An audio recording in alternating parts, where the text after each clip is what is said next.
বন্ধুরা সবাই কেমন আছো? আশা করি সবাই ভালো আছো, আমিও ভালো আছি। এই মন্দিরটা আপনারা বলুন তো কোন জায়গায় আছে। আর এটা চলে এলাম আমি সোজা নিরসা। কেন আজ আমি বাবার বাড়ি যাচ্ছিলাম, তো রাস্তার মধ্যে পড়ে নিরসা বাজার। নিরসা বাজারের মধ্যে একটা দারুণ প্যান্ডেল হয়েছে পুজোর। আর আপনারা যদি আসেন তো দেখবেন, এত ভালো লাগবে।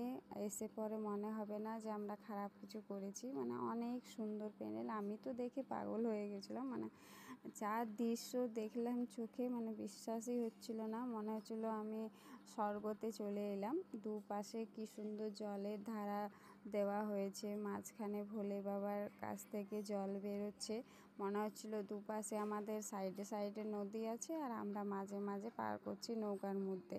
কিন্তু আর একটা কথা, যে এই জায়গাতে অতটা ভিড় নেই, মেলাও অনেক প্রচণ্ড বসেছে, কিন্তু ভিড় জিনিসটা অতটা নেই। মানে ফাঁকা, অনেক বড় জায়গা, তাই হয়তো ভিড়টা মনে হচ্ছে না। কিন্তু খুব সুন্দর, মানে এত অসাধারণ সিন করা হয়েছে।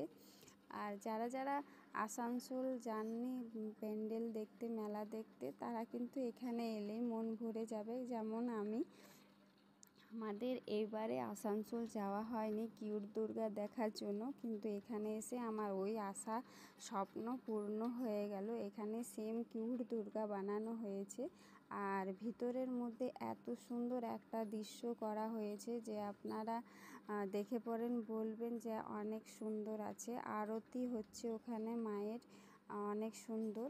আর প্রচণ্ড, মানে একটা অদ্ভুত একটা আকর্ষণ, ভিতরে যেয়ে পরে মনে হলো যে হ্যাঁ, এটাই হচ্ছে প্যান্ডেল। আর দশভুজার যে 10টা অস্ত্র আছে, কোন কোন দেবতাই ওনাকে অস্ত্র দান করেছে, সেই সিনটা কিন্তু এখানে করা হয়েছে। যে মনে হচ্ছিল যে এখনই হয়তো মা দুর্গাকে এই অস্ত্রগুলো দেওয়া হচ্ছে। একটার পর একটা, ওরকম ভাব আসছিল ভিতরে যেয়ে পরে। আর এত সুন্দর সিন আর এত সুন্দর জায়গা, আপনারা না এলে বুঝতে পারবেন না। খুব সুন্দর জায়গা। আমরা এবারে বেরিয়ে পড়লাম বাড়ি যাবার জন্য। কেন আমরা রাত্রে বেলায় বেরিয়েছি, আর মেঘলা করে রেখেছে, কখন বৃষ্টি হয়ে যাবে তার কোনো ঠিক নেই। তো এখানে স্থান আছে, সেই সব কিছু দেওয়া ছিল ওখানে। আর এটা হচ্ছে গাড়ির স্ট্যান্ড, আমরা দাঁড়িয়েছিলাম ওখানে ব্যাগ।